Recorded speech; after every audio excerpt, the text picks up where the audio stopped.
Welcome to the Auto Sparkle Show. We're about to take you on a journey ride as we talk about the most interesting things in the world of cars, aircrafts, and boats. Fasten your seatbelt and get ready as we go on this cruise.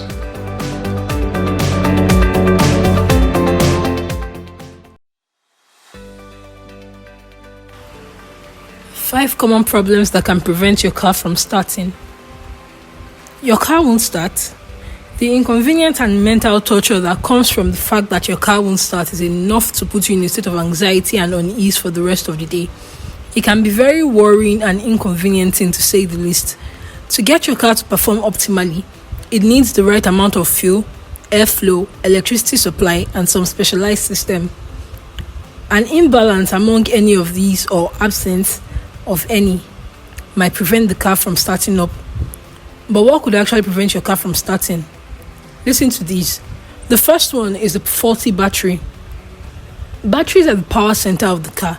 The ignition is powered by the battery, which in turn rotates the engine, and then the engine begins to fire up its cylinders to produce power. Now, when the battery fails, it can no longer power up the starter, which kickstarts the engine, thereby preventing the engine from starting.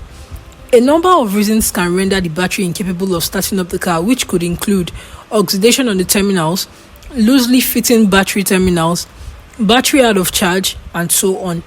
According to statistics, about 55% of cases associated with a car not starting is somehow related to the battery. The second one is the faulty alternator. The alternator in a car works by using the rotation produced by the combustion of fuel in the engine through the serpentine belt to recharge the battery constantly once the car is in motion. This process prevents the battery from running out and makes it prepared for the next time you need to start your car. When the alternator becomes faulty, it is no longer able to charge up the battery, which in turn would not be able to power the car on.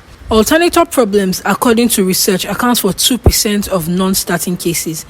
The third problem could be electrical issues. Cars are more electrical than mechanical these days. Electrical issues can play a huge role in preventing a car from starting up, as many processes in a car today are controlled by electrical systems. A lot of electrical processes can prevent your car from starting up. Problems with the brain box, fuse box, and others can prevent the car from starting up also. And the fourth one is the faulty ignition switch. The ignition switch is that compartment where you insert your key fob to start up the car, or in newer car models, the button you push to start the car. It is also called the starter switch, and as the name suggests, it starts up the car by activating the electrical system of the car. When the switch goes bad, it can be identified by a number of signs, which includes the absence of the usual sound it makes while trying to start up, or the dashboard flickering lights, your key won't turn, and principally the car won't start. If your car won't start and it shows a number of the aforementioned signs, we may have a faulty ignition switch situation. Failed ignition switches account for about 7% of non-starting cases.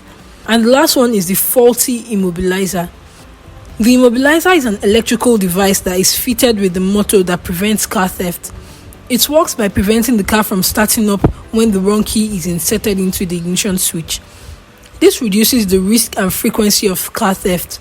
When this immobilizer becomes faulty or the battery in your key fob is low, it can prevent the car from starting up even with the right key. In cases like this, you could try a spare key, and if it does not work, you might need to get a new car key. Faulty immobilizers account for 3% of non-starting scenarios. Other similar causes of non-starting include spark plug problems, engine timing belts, and timing chain issues, fuel pump and fuel intake issues, among many others. So, before we go, did you know that it is a criminal offense to drive around in a dirty car in Russia? If this is implemented into a law in Nigeria, I think it would do us a lot of good. There are so many dirty cars going around. Or maybe we should just move to Russia. What do you think? Thank you for listening.